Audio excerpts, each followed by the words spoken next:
একসাথে লিখতে পারবা, কারণ স্কোয়ার তো, স্কোয়ার করলে সবই কি হবে, প্লাস হবে। তাহলে এখানে a square divide by e square plus হচ্ছে কি, সমীকরণটা কি,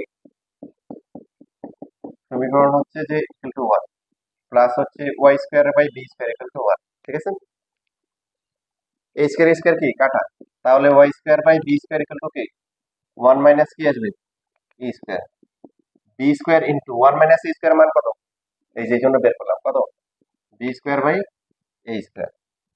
অর্থাৎ আমরা এ এবং বি এর মাধ্যমে প্রকাশ করবো ত্রিমিতিক লম্বের প্রান্ত বিন্দুগুলো। তাহলে ওয়াই এর ভ্যালু কত আসবে, প্লাস মাইনাস কত আসবে, বি স্কোয়ার বাই এ আসবে, প্লাস মাইনাস কি বি স্কোয়ার বাই এ। তাহলে বলো এল এর স্থানাঙ্ক কত হবে, এল হবে হচ্ছে এক্স, তো এই যে এ ই কমা কি b square by a, l prime কত হবে তাহলে এ ই কমা হচ্ছে minus b square by a, ঠিক কিনা, আমার কথা বুঝতেছো?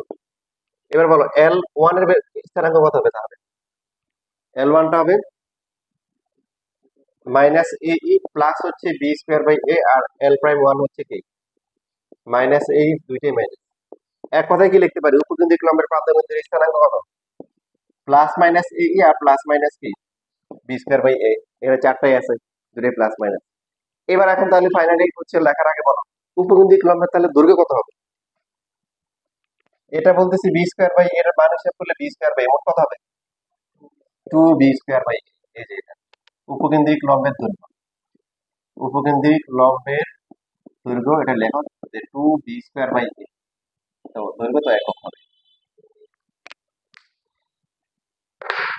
তাহলে ভালো করে দেখে আসবে, পরে ক্লাস থেকে আমরা প্রচুর ম্যাথ করতে পারবো ইনশাআল্লাহ।